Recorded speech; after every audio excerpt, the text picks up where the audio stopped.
భగవతే వాసుదేవాయ. శ్రీమద్భాగవతం. ఓం శ్రీ గణేశాయ నమః. శ్రీమాత్రే నమః. శివాయ గురవే నమః. శ్రీకృష్ణ పరబ్రహ్మణే నమః. శ్రీ గురుభ్యో నమః. వేదవ్యాసం స్వాత్మరూపం సత్యసంధం పరాయణం శాంతం జితేంద్రియక్రోధం సశిష్యం ప్రణమామ్యహం. ముచికుందుడు వాసుదేవ భగవానుని అనుగ్రహమునకు పాత్రుడయ్యాడు. తాను క్షత్రియ ధర్మం ప్రకారం చరించినందువల్ల ఆ పాప ప్రక్షాళన కొరకై వాసుదేవుని అనుగ్రహంతో గుహ నుండి బయటకు వెళ్ళి అల్ప ప్రమాణ మాత్రంగా ఉన్న పశుపక్ష్యాదులు, లతలు, వృక్షములు, మనుషులను చూసి కలియుగం ప్రవేశించిందని తెలుసుకొని బదరికాశ్రమానికి వెళ్ళి శ్రీహరి కొరకై తపస్సు చేసి శుద్ధ సాత్వికుడైన బ్రాహ్మణ జన్మ పొంది భగవత్కృపతో ముక్తిని పొందాడు. ముచికుంద వరద గోవింద గోవింద.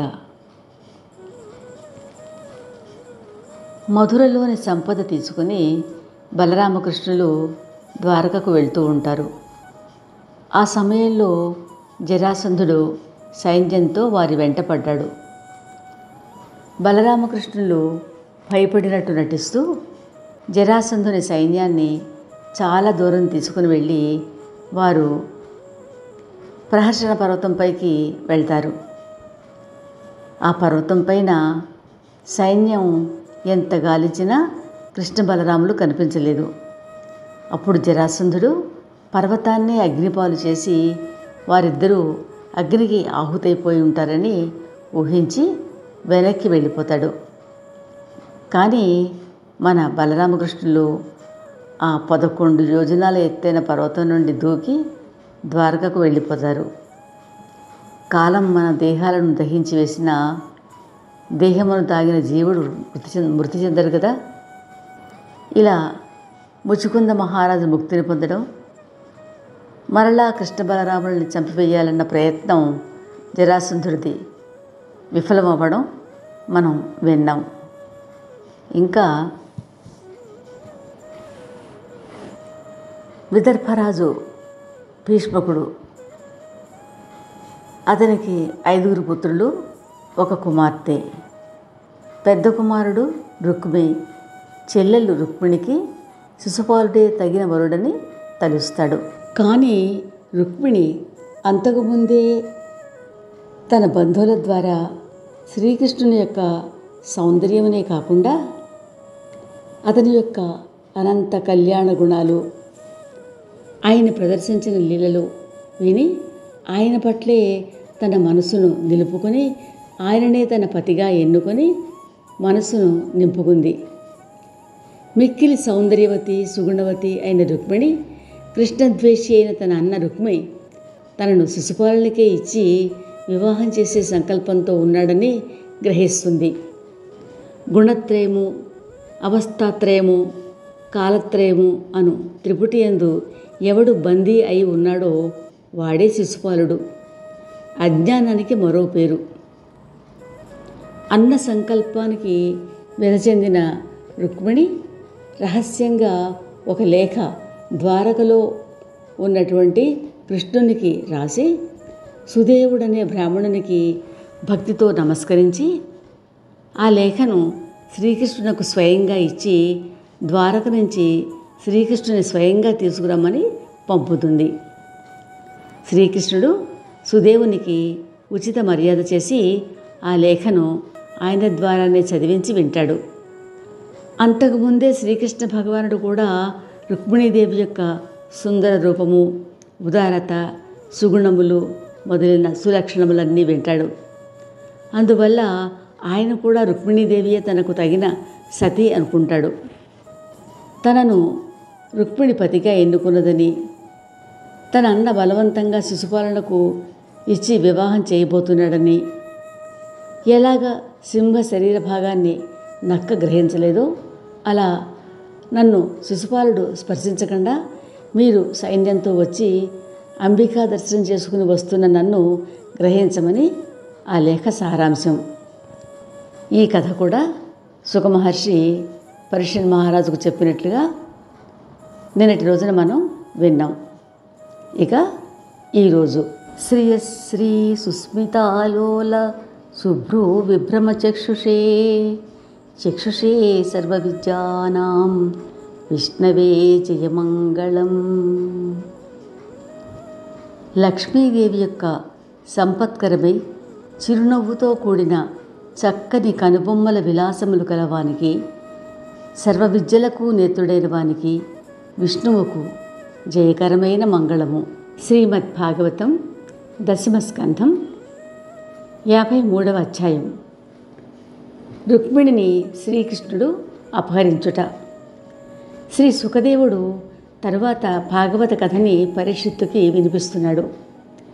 గోవిందుడు రుక్మిణీదేవి సందేశం విని బ్రాహ్మణుడి చేతులని తన చేతులతో పట్టుకొని ఇలా చెప్పాడు. ఓ ప్రియ బ్రాహ్మణుడా, ఎలాగ రుక్మిణీదేవి మనసు నాలో లగ్నమైందో అలాగే నా మనసు కూడా ఆమెపైనే లగ్నమైంది. రుక్మి నా పైన శత్రుభావంతో రుక్మిణికి నాతో వివాహం జరిపించకూడదని నిశ్చయించుకున్నాడని నాకు తెలుసు. రణంలో దుష్టరాజులను ఓడించి రుక్మిణిని అపహరించుకుని తీసుకుని వస్తాను అని బ్రాహ్మణునికి చెప్పి తన రథసారథి దారకుడిని పిలిచి వెంటనే రథం సిద్ధం చేయాలని ఆజ్ఞాపించాడు. అప్పుడు దారకుడు రథానికి శైవ్య, సుగ్రీవ, మేఘ, పుష్ప, బలాహకములనే గుర్రాలని కట్టి రథం సిద్ధం చేసి శ్రీకృష్ణుడికి విన్నవించాడు. రుక్మిణీదేవి వివాహ నక్షత్రాన్ని తెలుసుకుని శ్రీకృష్ణుడు మొదట బ్రాహ్మణుని రథం ఎక్కించి తను ఎక్కి కూర్చున్నాడు.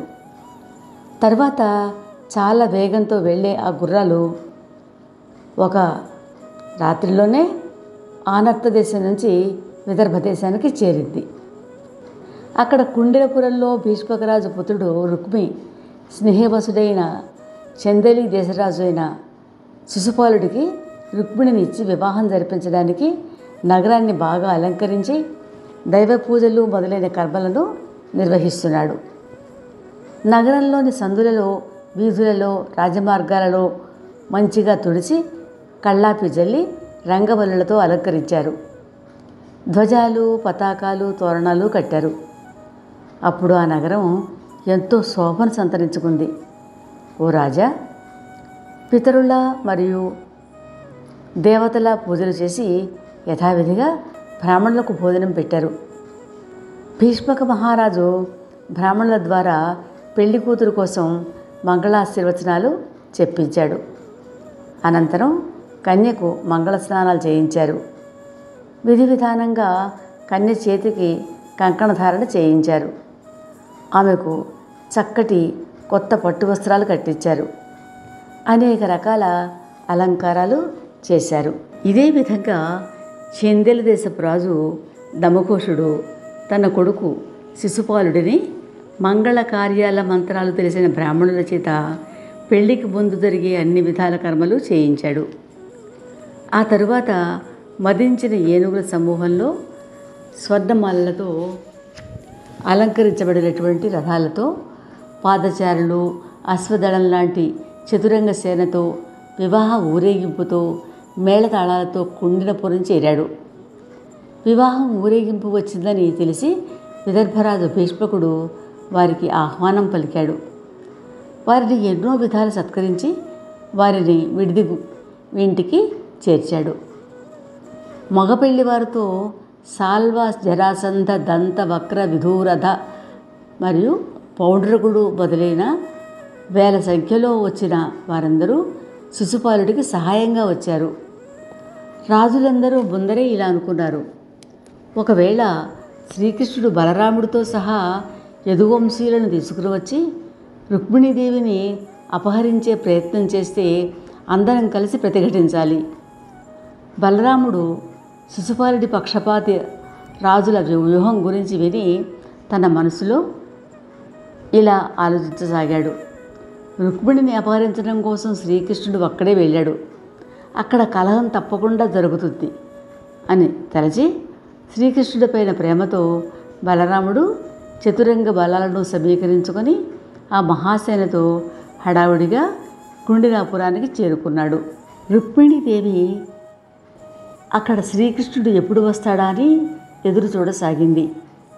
తను పంపించిన బ్రాహ్మణుడు ఇంకా తిరిగి రాకపోవటం వల్ల ఆమె ఆ విషయాన్నే మళ్ళీ మళ్ళీ తలుచుకోసాగింది. అహో, నా వివాహానికి ఇంకా ఒక్క రాత్రే మిగిలి ఉంది, కానీ శ్రీకృష్ణుడు ఇంకా రాలేదు. దీనికి కారణం ఏమిటో నాకు అర్థం కావడం లేదు. ఈ విధంగా ఆలోచిస్తూ ఉన్న రుక్మిణికి ప్రియసూచకంగా ఎడమవైపు అంగాలు, ఉరువులు, భుజాలు, నేత్రాలు అదరసాగాయి. ఈలోగా ప్రాతకాలం అయింది.